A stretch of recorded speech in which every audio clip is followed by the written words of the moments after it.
Hey everybody, and welcome back to the Queerpreneur podcast. And today I am talking to the wonderful Ali Hendry. So Ali and I have known each other for, I don't know, a few years, like maybe 3 years now, I think it is. We've worked together. So we ran a women's empowerment session for LGBTQ plus women. And yeah, we've sort of been in each other's sort of circles and networks for quite a little while now.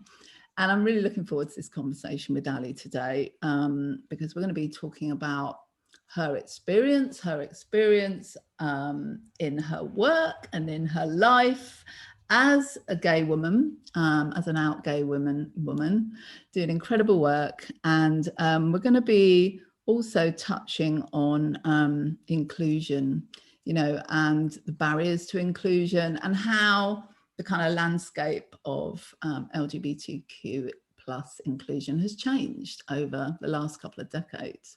So it's going to be a great conversation. So I want to just say hi to Ali. Hi, thank you so much for saying yes to coming on the podcast.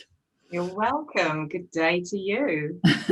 And one of the things that I always ask my guests, the first thing really that I ask them is what their pronouns are and how they identify. So if you want to share that with us, that would be great. Yeah, my pronouns are she, her, and I identify as a gay woman. Great. And just a reminder to anyone that might be new to the podcast, I also use the pronouns she and her, and I also identify as a gay woman. So Ali, do you want to just start maybe with telling us a bit about what you do? What you're passionate about, what you do, and then we'll move into sort of learning a bit more about your journey, really. Yeah, great. Thank you. So I am a coach. I help people with all sorts of different areas that they want to have a look at, address, move through, any challenges, any changes. Those could be relationship changes, could be work changes, disability, mental health, health and well-being. So any sorts of changes. So I help people on that front as a coach. I'm also a trainer and I specialise in inclusive leadership training. And I'm also a performer. A performer. Yes, I've seen you in action. You're many times now. Many times now, actually. And a brilliant performer you are. We're probably going to touch on that as we go through the conversation. Yeah, because I think there's some really interesting sort of insights, I think, as well in your performance world, as well as corporate and coaching work that you do. For me, it's all about connection. Each of those areas are about human beings connecting with human beings, whether you're on stage, whether you're having a one-to-one meeting, or, whether you are running a training session in front of 350 celebrity squares, on Zoom or whatever. So it is all, for me, about connection. And it's also about empowerment as well, whether that's empowerment through education or whether that's through helping individuals to grow their own skills that they have already, but they just need the tools, to explore further and to find out how they can achieve those areas. Yeah, and that sounds a bit like the sort of passion or purpose that you have around the work that you do, about creating those opportunities and seeing how it unfolds. Is that right? Yes, absolutely. Yeah. Wonderful. So I think if I think about, how I was thinking about this conversation, I think I was starting with that kind of diving straight in there, really, with your sort of coming out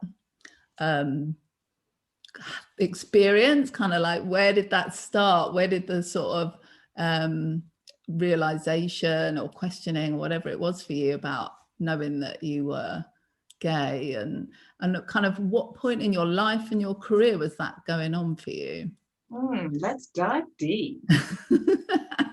Let's just go there, you know. Go there. Why beat around the bush, you know? There's no bush beating required. I knew you were going to pick that Go in up. there. I thought, shall I say bush? And yeah, you did exactly what I thought you were. You set them up, I'll knock them down. So bush aside, I came out at 28, which is actually, I think, quite late, and certainly was in that day and age in the 1800s. And I was married to a man, and it's an unfortunate situation to be realizing you're gay when you're married to a man. And so it was a very painful process, because the realization came, and it just made so much sense. It came through an affair. Again, unfortunately, it was through an affair. Started seeing a woman, and it was just, it all made sense. Everything made sense in terms of my sex, my sexuality, my identity.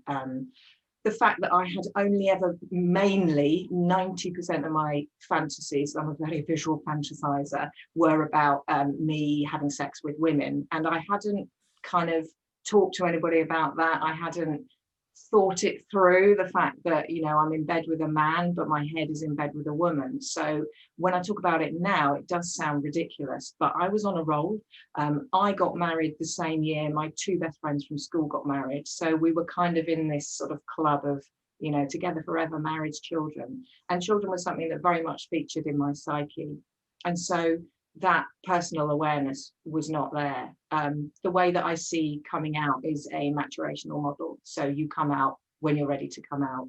And it was unfortunate circumstances and people got very hurt, but it had to happen. And yeah, that's what happened with the coming out. In terms of my career, at the time I was working as a research psychologist. So my first degree was psychology, and I was working at a prestigious teaching university hospital in London, having a great time living in London. And it was great because I was 28, 29, coming out, living in London when it was a very different gay picture. You know, there were bars and clubs just for women, and that at the time was great. I mean, nowadays nowadays it's very different, but you know, there were specific places where I could go and feel comfortable and come out in that environment. Yeah.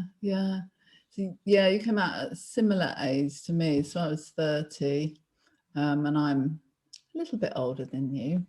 So I was kind of ahead, perhaps because I was living in London as well at that time. So yeah, in terms of the scene that was available, Yeah, I'd agree with you. Yeah, there were some nice sort of women's bars and friendly places to go.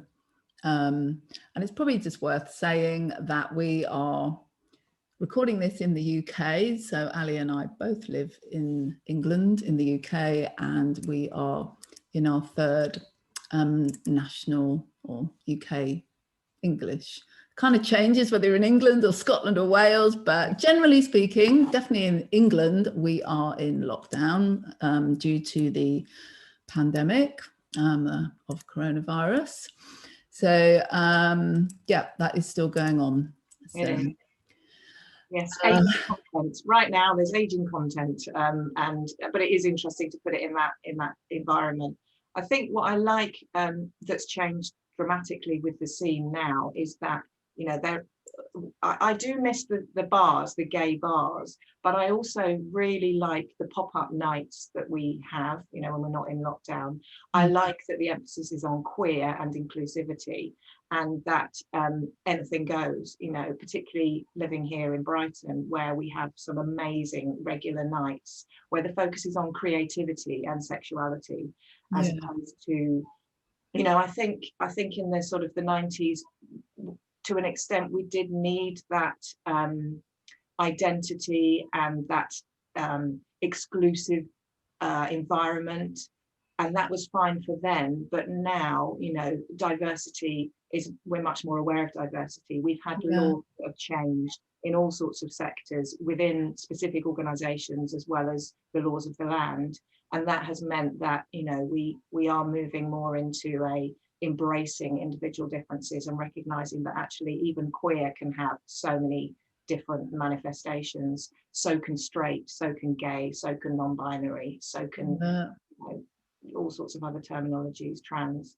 etc. Yeah, that's so interesting, actually. And it's not something that we were thinking about talking about, but actually how the gay or LGBTQ plus, you know, and it was that in those days for me anyway, and I don't know if you agree with this, there was gay or there was bisexual or there was straight, and that was it, you know. And what did you do if you didn't fit into one of those or didn't feel like a fit?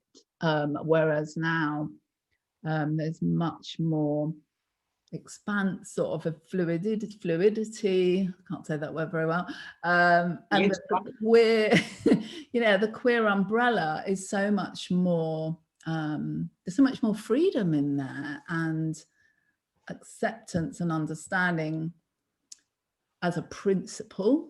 I don't think that we're there yet at all. I think we're a long way from being there within the queer community.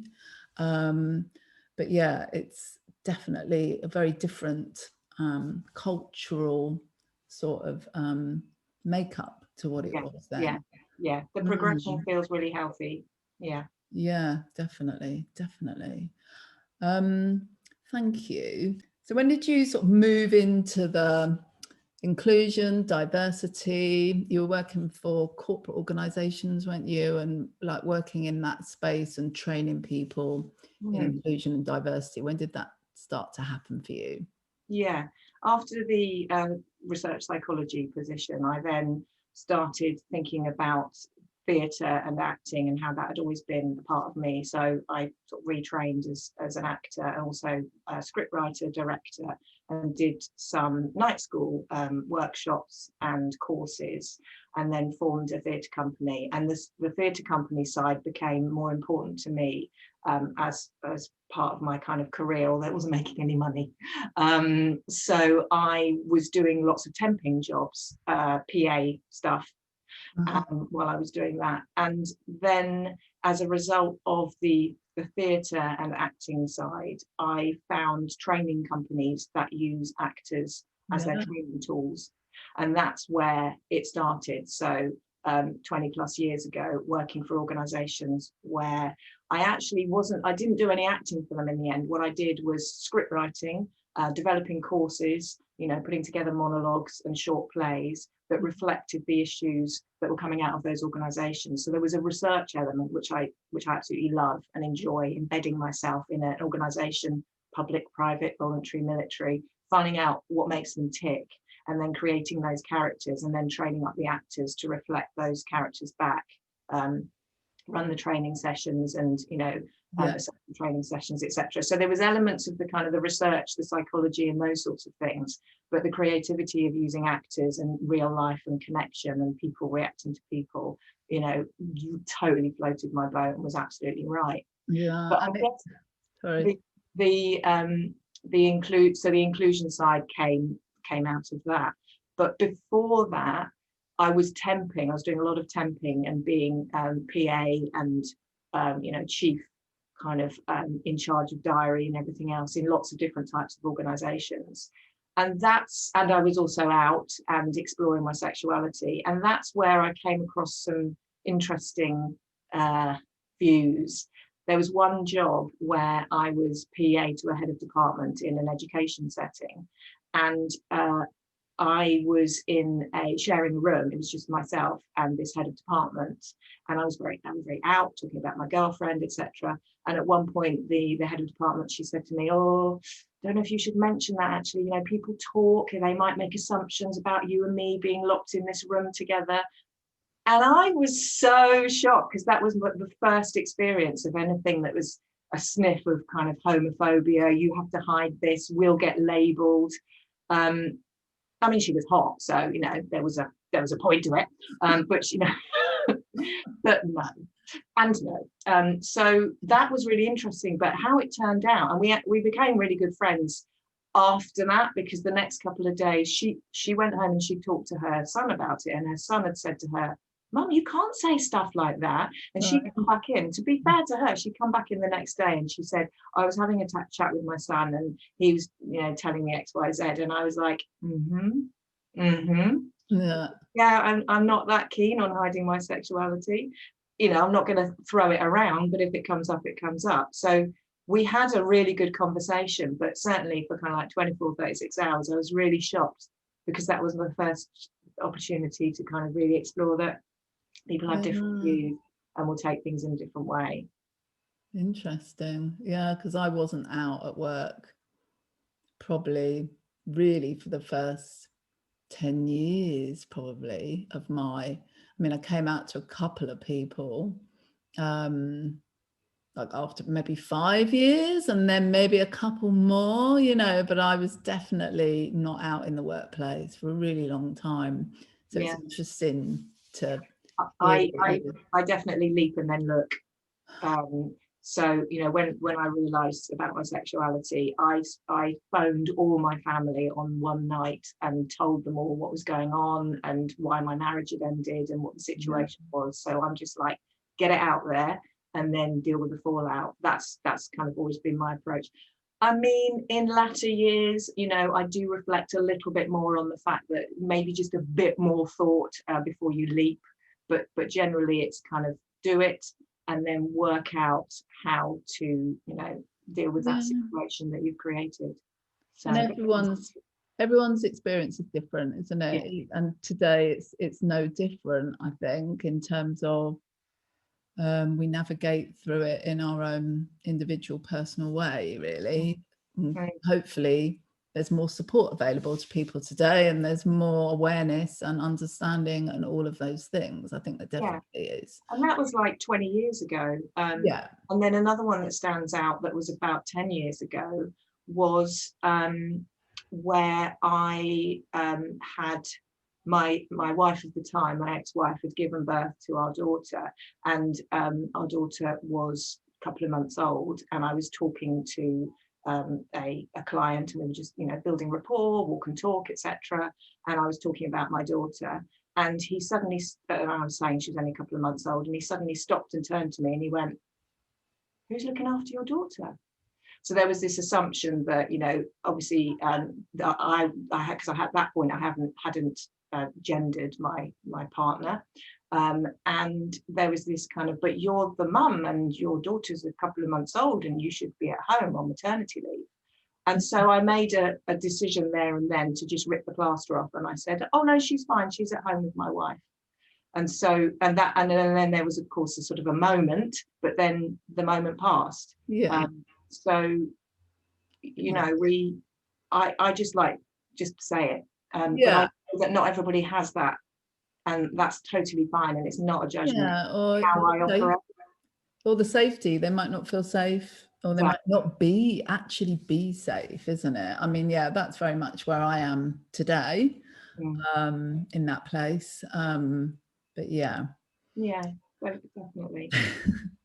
It was really interesting what you were saying about the way that you were working with the performance and actors and all that kind of thing in the corporate space, because being in training and development myself as well, when I was in my, still kind of all of those skills, I'm still using them in my work today. But that was one of the things that I loved, was when we used not your organization and your company and stuff and the people that you're working with, but a similar approach to really bringing to life those challenges. It's so powerful, and seeing your colleagues' narratives and scripts being played out in front of you, it's kind of like, oh shit, that really is so real, and it really works. It's so powerful. It's really safe as well, because you can talk about the whole my friend situation, so you can talk about character, but actually you're talking about yourself.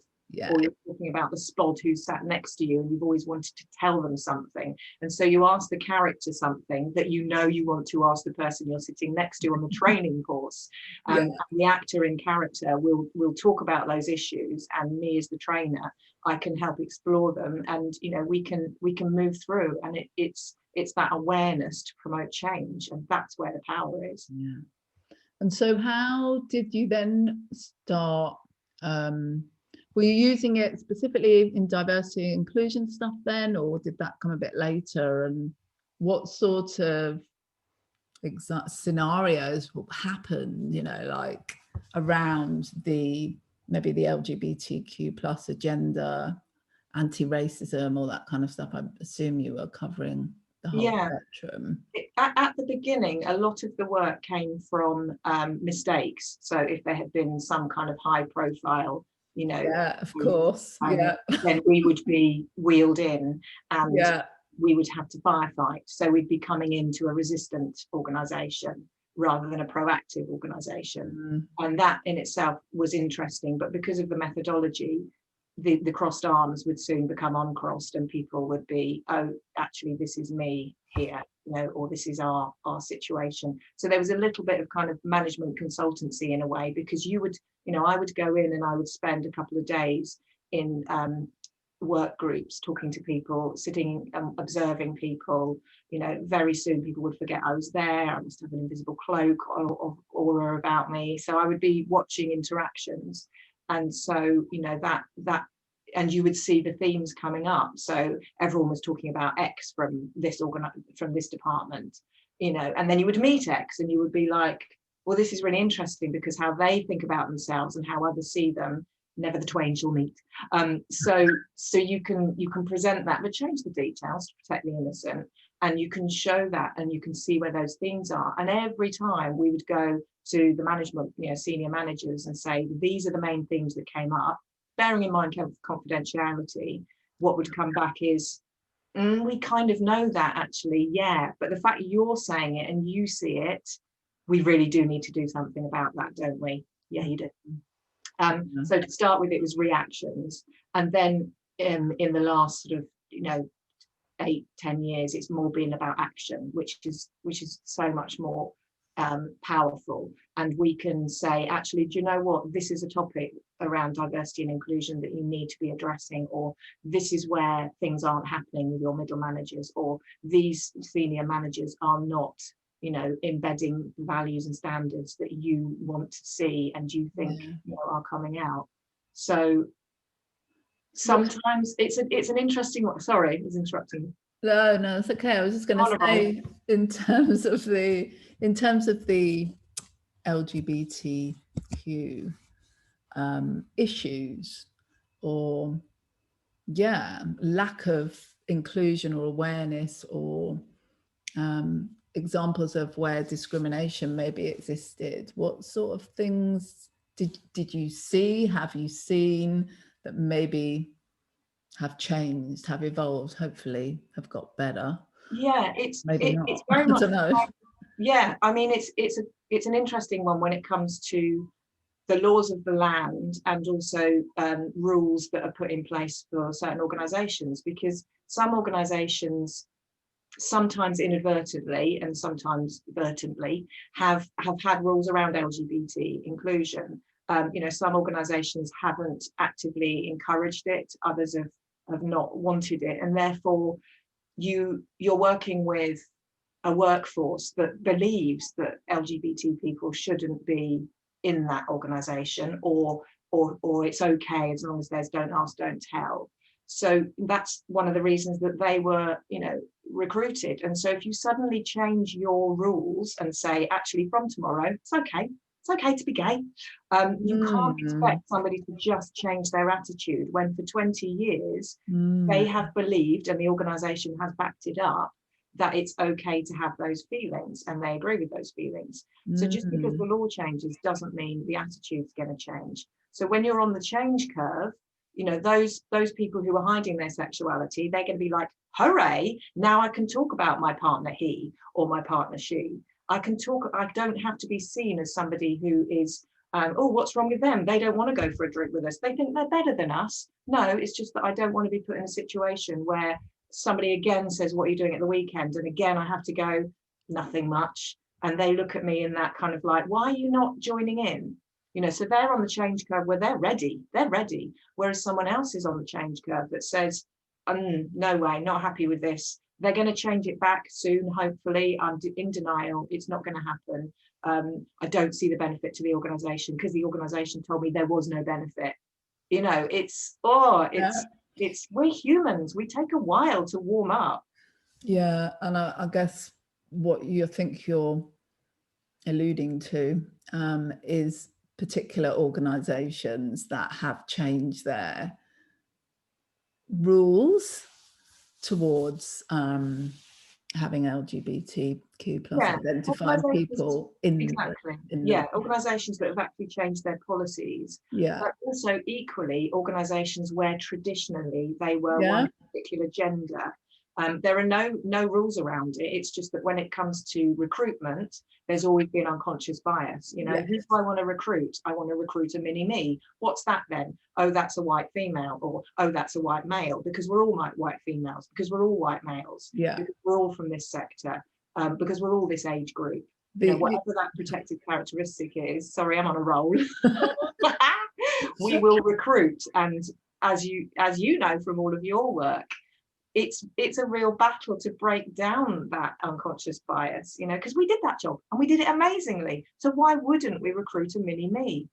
So that's what we're working on. So the unwritten rules, the cultural norms, you know, all of those things are just as strong, aren't they, as things that are written down or policies or And I guess when the Equality Act came into force, then that must have been really challenging. I mean, I was within an organisation I've been in a long time, so I knew about it, but I didn't really see probably the challenges that it created. 2010 Equality Act. I mean, equality was a mess. You know, there were lots of rules and amendments to the amendments and all that kind of stuff.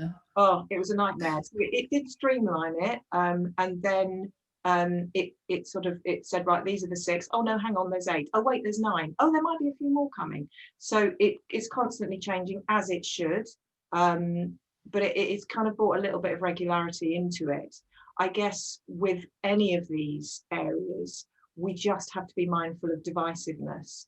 And, you know, by bringing in, you have 9 protected characteristics, just making sure that those are about all of us. You know, we all have an age, we all have a sex, we all have a sexual orientation, you know, we all have children or we don't have children. So I think we are moving away, and I've certainly seen attitudes change. We are moving away from all these laws are only for minorities and they're not for the likes of me, and therefore they don't support me, and therefore those people will use those laws. No, not necessarily. Used to talk about playing the gay card and things like that. Oh, that's still, people allude to a lot of the protected characteristics around that. They allude to playing whatever card. We have views on that expressed in training. I think the thing that's still there today, when looking at rights, you know, LGBTQ plus rights, is that just because a law changes or a new legislation comes in, it doesn't change anything else. It's just like, it doesn't change people's attitudes. It doesn't help people understand why, you know, this is important or any of that stuff. So although it's important and it matters, it's also, I think, really important to recognize that that's not even scratching the surface in some ways. To create the change, you know, that we want. We've talked about the whole unconscious competence, conscious competence, you know, that thing where I'm not really feeling it, but I'm going to do it anyway because I know I have to. And then after a while, you get used to it, and then you're doing it because you want to do it, and then you're doing it because you're not really thinking about it. It's just part of who you are. So that development of competence in terms of embracing those changes. And that's making me think about something that I've been talking to my community, if you like, on social media about just in the last sort of few days, which is about pronouns, you know, and this sort of because someone asked me a question, a business friend of mine, you know, if there's one thing that I could do that would support LGBTQ plus people to feel, you know, more included, what would you say? And I said, well, I would start with sharing your pronouns and, you know, asking them if they'd like to share theirs. And she had a kind of typical response, if that's okay to say, sorry straight people, but cisgendered straight people, it was like, oh right, okay, well what happens if they think it's weird, or if they don't know what I'm talking about, or you know. And it was very much centered, you know, on her experience, and you know, worrying about feeling uncomfortable. And of course, the reality is that your discomfort, you know, if you're in that position, is going to be so much less than the potential harm and hurt that you potentially could cause to an LGBTQ plus person by misgendering them. And look, we're on Zoom at the moment, you know, and Zoom is so part of our life right now. You know, again, aging content, but we can do what you've done. You put she, her, and I'm definitely seeing in more training sessions. I'm seeing people commit to that, putting their hands on their title, and that's as big or as small as it needs to be. You know, you make reference, you don't make reference to it. It's steps, and if we can break down those steps and give people ideas around those steps, and then they take the ones they're comfortable with at that moment, then we're walking towards the right direction. And I think personally, I feel it has a really big impact. Actually, it's such a small thing, because it demonstrates that people are moving into that space of, I guess it's conscious incompetence, you know, that kind of like, oh yes, I'll do it because I really want to be, you know, I've got some wonderful people in my community who really want to be true allies. They want to be active allies, and they are willing to be a bit uncomfortable. And so the fact that people even are feeling like that, for me, it warms my heart. You know, I'm willing for them, you know. And this is the other thing, you know, you might make mistakes, you might feel a bit like, oh, clunky, it might, whatever, it doesn't, you know, for me, and I think most, I would say 99% probably of the LGBTQ plus community would feel similarly. It's okay. We'd much rather you did that than try and avoid or try and wonder what it is. And, you know, it's just like, it's worse for everybody, isn't it? Yeah, exactly. And the signature blocks are another easy one, you know, which certainly in the last 5 years or so, I've seen more people talking about being allies of, you know, whichever they want to promote, they want to support. And I think that's really powerful to see that at the bottom of someone's signature block. And again, make reference to it, don't make reference to it, you know, mention it, get it out on your community mailings, get people to think about it. Yeah, that's a really good tip, actually. Signature blocks, absolutely agree with you. And it definitely. And the other thing, I said this many times, we need our allies to create this change, the change that we want to see. The LGBTQ plus community can't do on their own, for sure, you know. Yeah, I think the other area that again is changing very slowly and has been a painful change has been around support networks, you know, where you have staff groups, LGBT staff groups, and how again they've been viewed historically as divisive. And it's just making sure that you put a lot of thought and carry out a lot of research into how you set them up, what you want them for, why they're there, and inclusivity. And have some of your meetings that are open to all, and be open and sharing and transparent, but also be aware that some of those meetings do need to be inclusive, and that people will feel more comfortable and will be more open to talk about, for example, policies and procedures that aren't working for them if they're in that closed environment. But it's making sure that that doesn't become divisive, that becomes supportive. We are looking at these policies on behalf of all of us.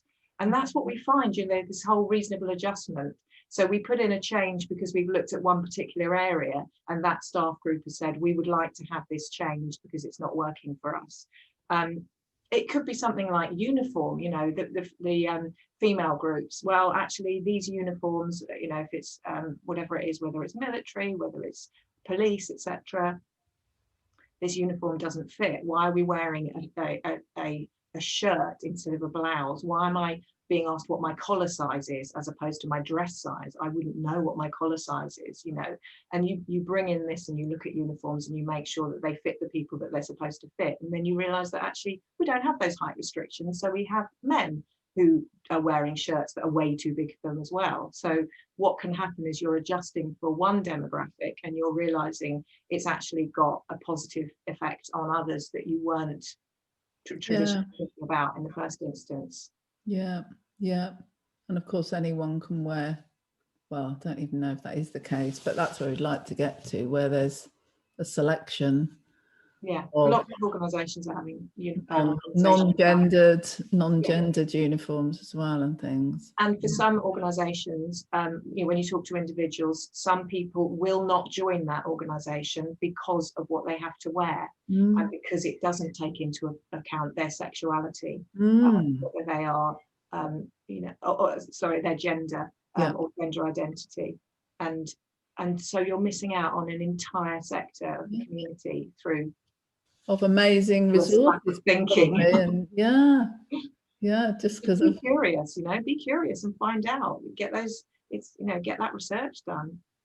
And in terms of the progress that has been made, what are the things you think that have helped progress be made, and what are the things maybe that are still really in the way? What would be your views on that? What helps is that diversity is gradually becoming not just a nice thing to do.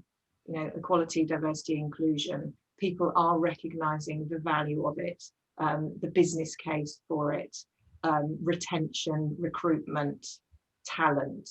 Those things now are pretty much at the forefront. So that's great, because you're not pushing it. It's being, you know, you're being asked to promote those things. You're being asked for help and support around that, and that has come from the top. So you have got a lot of senior managers and leaders who recognize that now. So that's a real positive. There's a lot of fear still around things that kick off in the press, and what can happen is that there becomes a shutdown. So none of us are allowed to talk about, you know, what's just happened in the press to do with XYZ, rather than an action being taken. So, you know, around Black Lives Matter, for example, how organisations have approached that, for some people, again, has just been chaos, because there's been no guidance, there's been no conversation, there's been no understanding, no attempt to find out what is going on and why it's going on. So attitudes have been left to fester. So I think, you know, when we're thrown curveballs that some people weren't expecting and others were saying, it's not if, it's when, then again, we need that strong leadership to say, actually, I'm steering this, and to acknowledge that that person might be out of their own comfort zone, but they want to know, they want to find out, you know, they want to have a happy workforce, because a happy workforce is going to work better for you. End of. And I think, I mean, I don't have many clients that work in corporate now, but I do have a couple in sort of senior management leadership positions, and talking to them about how the organizations try to deal with the fallout, if you like, of the Black Lives Matter elevated, you know, and all that happened last summer in the middle of the pandemic, and everyone on Zoom and all of that stuff. Did all the accounts that I heard were pretty shambolic or well, there was a big kind of like, what? Let's body slam they that. didn't know what to do, so they didn't do anything. You know, it was that kind Like, of how's that thing. going to help? Talk me through So that. it's so You distressing. They were all distressed about it, you know, people of color or not, allies, etc. And they all of, you know, from what I was told, everyone wanted to try and support and do something to create change, and it just wasn't, there was no leadership. Mm. So it's interesting hearing that sort of reflected then as well. Yeah. So what about you? Thank you for that. What about you and your sort of personal experience, I suppose, of the last 20 odd years? Hello. And yeah, the kind of like, I suppose, how you've maybe noticed yourself in terms of acceptance, in terms of, you know, people's responses to you, and how, because I feel I can see a definite change, you know, and I've changed. I know I've changed as well. So maybe it's a bit harder maybe for me to actually gauge, because you've been quite out and comfortable with your sexual orientation and, you know, been pretty consistent, I imagine, for a long time. So noticing other people's attitudes towards it, and yeah, I'm just interested to hear your reflections on it. Yeah, I don't know why, but it just made me think about clothes. Because I was sort of imagining back in the 90s, where, you know, you would go into a lesbian bar and everyone would be wearing combats and Skechers and tops, not unlike this one, and that would be the kind of it. And then uniform. Things started to change, and you would go into those same into those same venues, and you'd be like, is that a straight person? And then you would realize, no, they're really not. And so there became this freedom to present yourself in the way that you wanted to present yourself, instead of having to fit yourself into a box. And I love that. I absolutely love that. I mean, I guess I'm surprised if people think I'm straight, because I'm just me, and, you know, tattoos, short hair, you know, guns. I kind of think they might know. So I'm sort of, I don't know, I kind of see people as gay until proven straight. Maybe. My glass half full. So it just made me think about clothes and presentation, and and like we talked about before, how talking about your partner she, or talking about partner they, is a non-issue in a lot of organizations. I'm not saying it is we are them, but it's just kind of, you just say it and that's there. And that's not to say somebody might feel anxious saying it, or they might be met with ignorance or lack of understanding. But I don't know if that really answers your question, Sarah Taylor. Well, it does. It answers a bit of it. Feel free to poke again. You're not a bear, are you? I'm not a bear. No, I'm not a bear. No. Parts of me have become more hairy during lockdown. It is true. I am not going to deny that. But essentially, I'm not a bear. No. So one of the things I think I don't mind a poke though. What? One of the things I'm interested in is, so being a parent, and as you know, the gay parenting experience, or parenting, as I call it. Or what? Parenting. You know, it's that thing. There was a meme a while ago about, you know, a marriage, and I think it was Pink who said it, and she said, get this thing called gay marriage, or, as you know, we like to call it, marriage. You know, it's like parenting and gay parenting. I get it. Okay. Really, sorry, my humour. Don't give up the day job. I wait.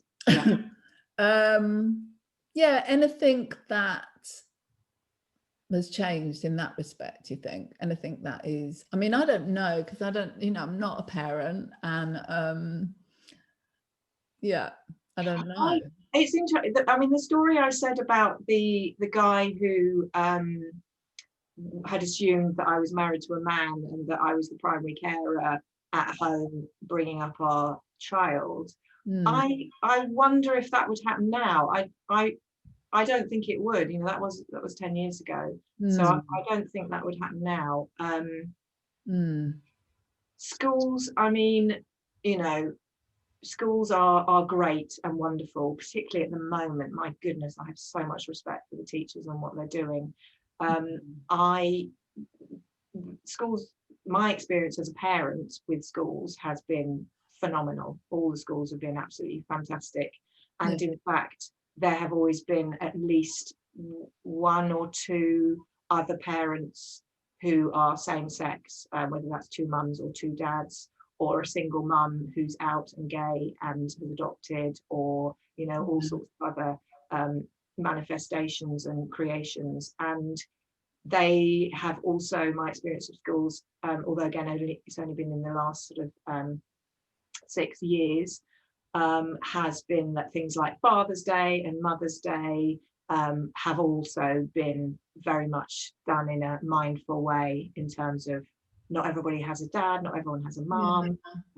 What if it's 2 Mother's Day cards, you know, paper, you know, all those kind of things. So that's good. It's only been positive. And again, the kind of the school gates thing, nobody's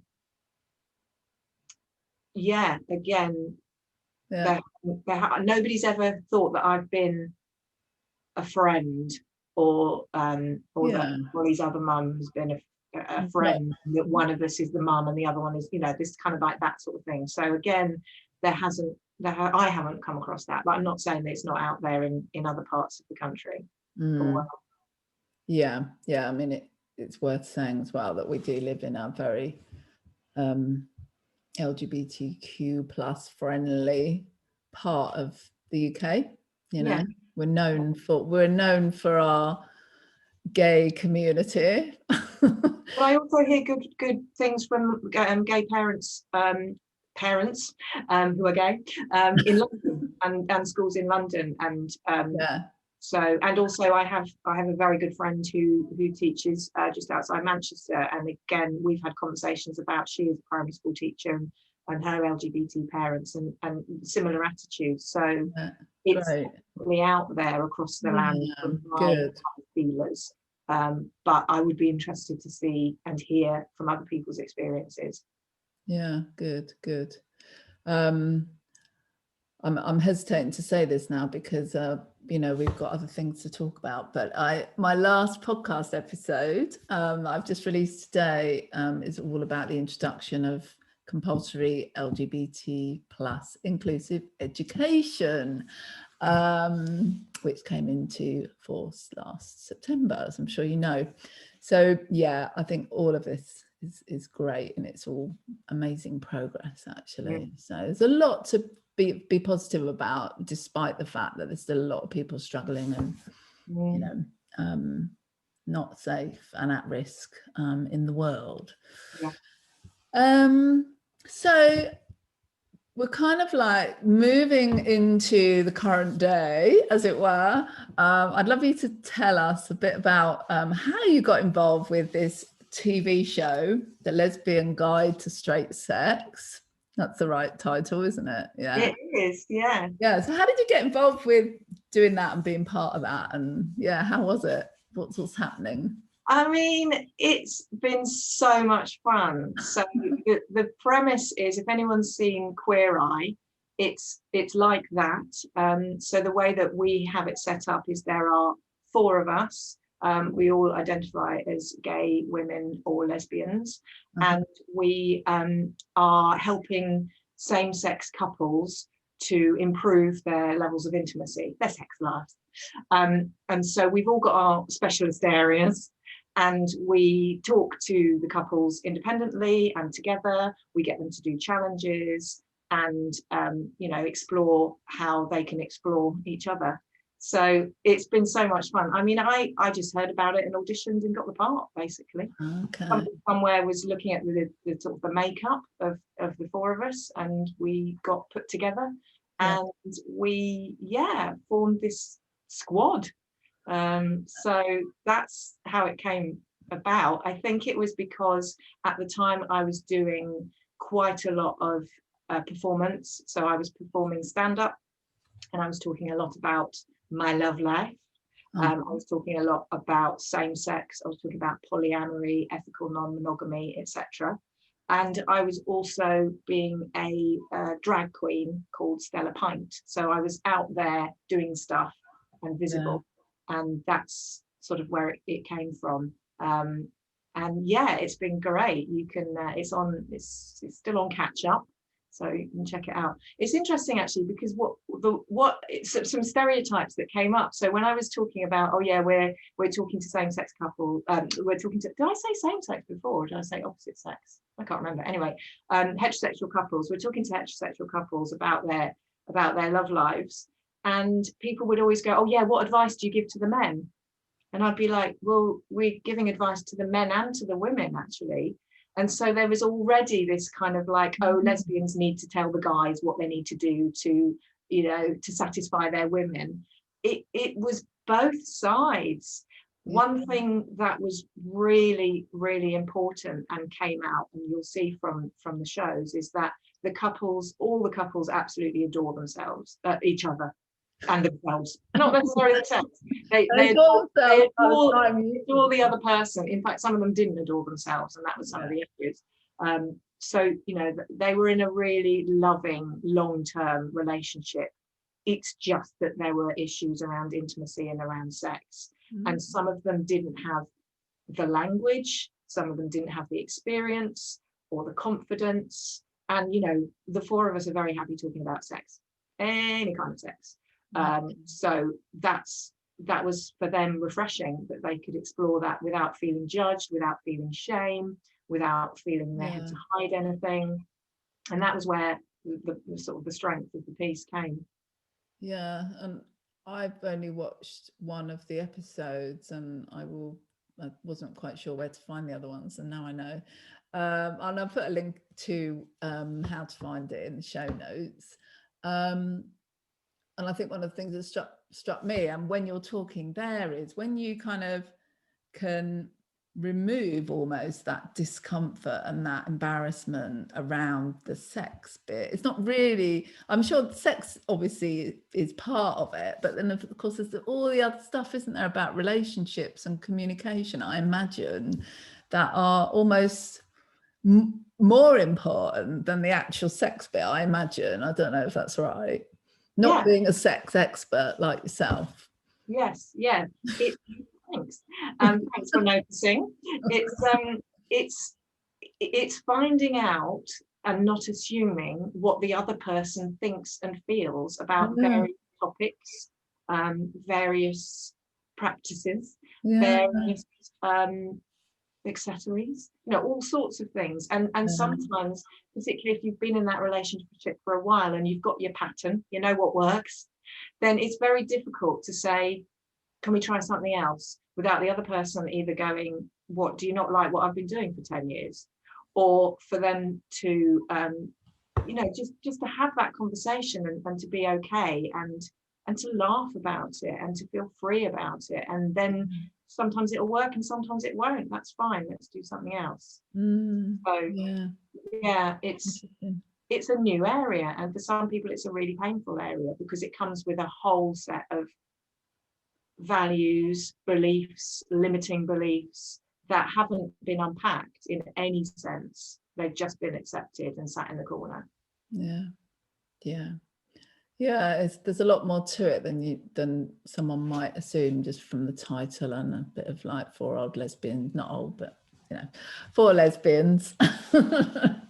You know, taking a straight couple under their wing, you kind of think, you get all these like, I don't know, I do it as well, you know, and I'm sure, but there's a lot more compassion and love and really wanting to make a difference to their lives, a massive difference. So I saw a lot in it. I liked that it was done like that. So, you know, on the surface, it's titillation, it's, you know, it's salacious, it's kind of, whoops, there we go, you know, a bit of nudity. But actually it is about connection, communication, intimacy, growth, self-knowledge. And it's done in a way that you hook people in, and then before they know it, they are sitting next to their partner, watching this program and having an amazing conversation about something they've always wanted to have a conversation about. That's what happens. That's what happens. So that awareness, that education, it's wrapped up in a lesbian, but it's more. There's more of a journey there than you might assume to start with. Yeah, it's wonderful. You mentioned your performance, so before we sort of close this off, and those acts that I've seen the polyamory act that you had, and I never saw Stella Pint. I don't know what. Maybe I saw. Did you compare with Stella Pint? Yeah, I think I might have seen you comparing. God, what was Hannah's thing called? Did you compare that? I might have done Indigo Girl. Indigo. Yes. Yeah, I think I saw you compare there. And then you've got the other work that you do, which is the improv stuff. Are you still doing the improv stuff? The improv stuff. So the Short and Girly show, which has been going on for years and years. We're on hold at the moment. There are some pop-up sort of bits and bobs going on with people having offline Zooms, and it is possible to do impro on Zoom. It's a work in progress. So at the moment, that side is on hold, but it's still something that is a real love. Yeah, I've actually been using it in my coaching career. So I have been running some workshops for some coaching organizations, academic organizations who are teaching coaching. And I've been bringing out the parallels that are there between the improv skills and coaching skills. So it's used in businesses a lot as well. So for me right now, because coaching is my main bag, it's my big bag, using other things that I do in that remit. So for example, with the coaching as well, some of my clients are performers, and that's been great to be able to look at what's going on in the performance world right now and how the coaching can help them. Yeah, because that was what was running through my mind with the things that I've seen you do with the improv stuff, is how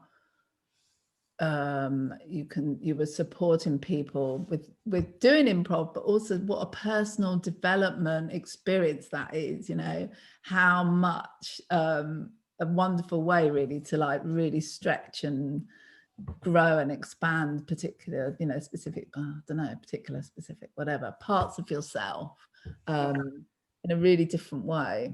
Yeah. So you're bringing it into your coaching work. So tell us about sort of the private coaching work that you're doing now. And you talked about all the different things at the beginning that you can help clients with. So you work with, what sort of clients do you work with? Who are you? I mean, I'll take anyone. I'll do anyone. What do they need? What do they need sort of thing? Yeah. You what? What did you say?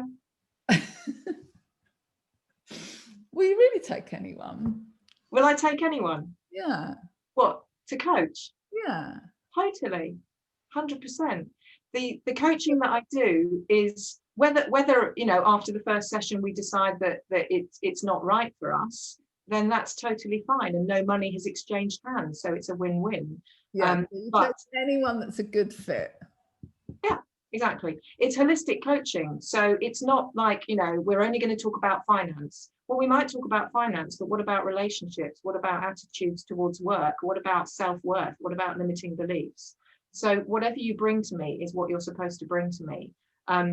The areas that I have done a lot of research on and have been inspired by have been topics around relationships and relationship change. So what happens if you open up your relationship, or you close down your relationship, or disability comes into your relationship, or your setup at home changes in terms of having children, or the mother-in-law moves in, you know, any of those kinds of changes to do with your relationships in any sense has been really interesting for me to explore, with, you know, for the clients to explore. Also, like I said, with the performers as well. At the moment, my clients range from cottage industries that are building up new areas, organising somebody's home, coming up with a fringe show, managing a relationship change, wanting to be ready for the next relationship, wanting a new business, growing a new business,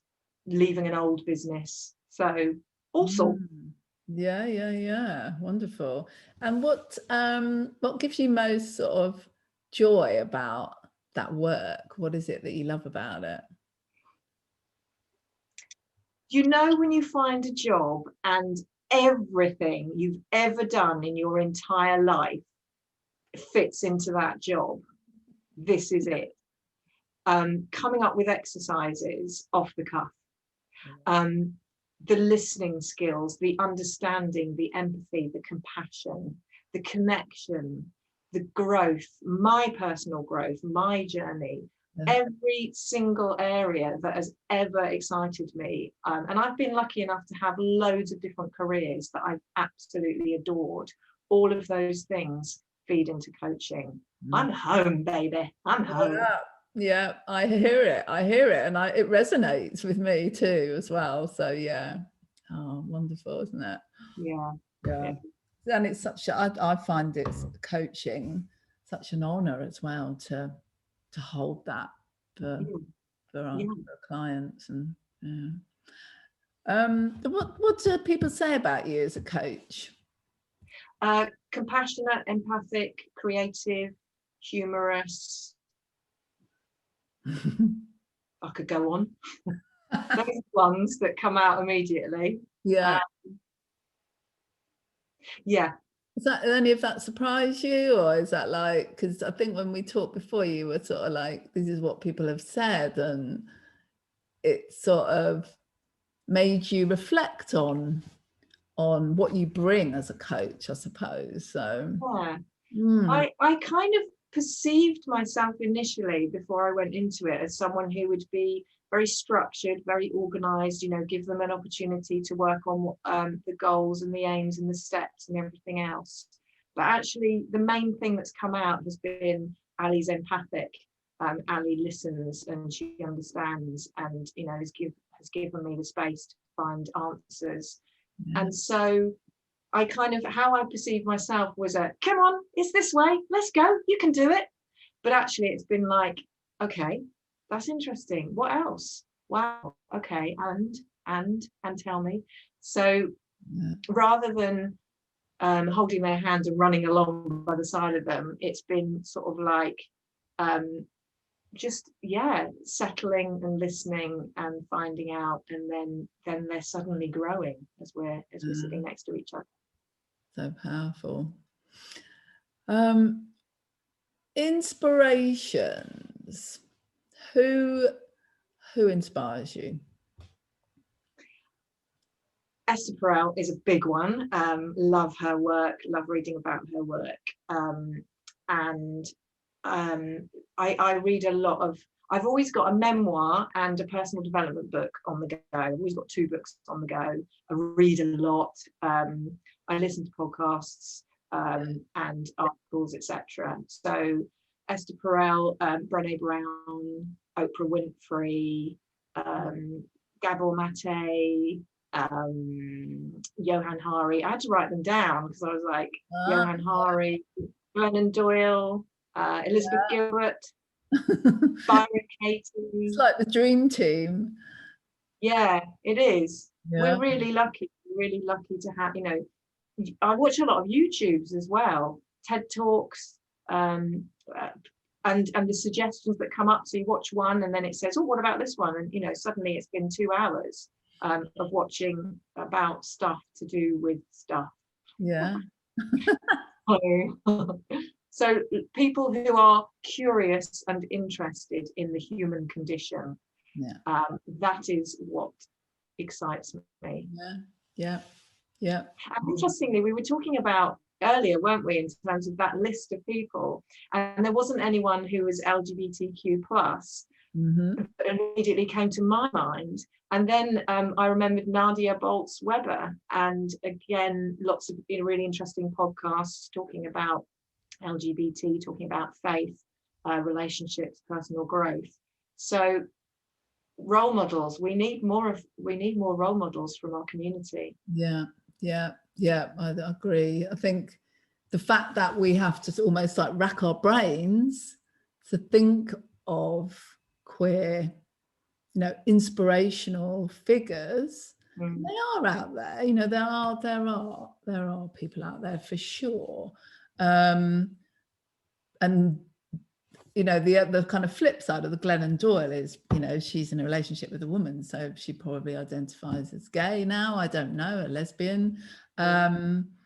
But yeah, on your list, they just come off, don't they? Just rattle them off, and we're away from that at the moment, I think. So yeah, we're reflecting on that. And actually, not a lot of UK either. Interestingly, yeah, as well. Next steps for you and your business, what are they? Next steps, growth. So as you know, coaching is a growth industry. Lots more people are turning to it and have more of an understanding of it than they ever have done. So just getting more clients, working with lots of people in the future. That's where I'm at right now. And you've got an offer on, haven't you, at the moment with your coaching, that you've got a bit of an offer going? Can you tell us about that? I've got a bit of an offer. I have. I've got a COVID-friendly sliding scale, is what I've called it. It's a snappy title. So you can have I also have bursary places as well, but I have up until the 1st of August 2021, I have got a wonderful sliding scale that you can check that out on my website, and you pay what you want to pay, and we set up that contract based on your financial situation. I'm really, really aware of all those sectors that have been impacted by this change that has been put on us, and how do we get through that change? Sometimes we do need that help and support from people like yourself and myself. So I really, this is the time when we need to look to community. I've also approached some of my favourite local Brighton charities and offered them me free for 6 months, because again, there's a lot of people in the background, backstage, who are doing a lot of work and extra work, especially a lot of these charities, mental health charities, LGBT youth charities, who are the wind beneath our wings, and they're doing a lot more work than they ever have done because of what's happening with COVID. So I'm really up for supporting people that need us right now. Amazing. So yeah, people are interested in talking to you about coaching, or if there's anyone listening from support organizations, charities, etc., then you are available for a chat, right? Really am. Brilliant. Well, I will make sure that your contact details are all in the show notes, and make sure people can get hold of you. Thank you so much, Ali. I've really enjoyed our conversation. You too. You're welcome. I knew that it would sort of, go into places that were really, really useful and valuable. Actually, I really enjoyed it, and I think that I've loved what you've shared about how you've seen things change. And what I'm left with, which is great, is that progress definitely been made. I really loved what we talked about actually how the LGBTQ plus community has evolved in a good way, in a really good way. I think it's really positive. So sometimes I feel a little bit disappointed, if I'm honest, about the fact that we discriminate within our own community. So that's really given me a nice positive feeling, actually, just exploring that a little bit with you. So thank you so much for that. You're welcome. I knew we'd go a bit rogue, but that's what happens, isn't it? You go where you go.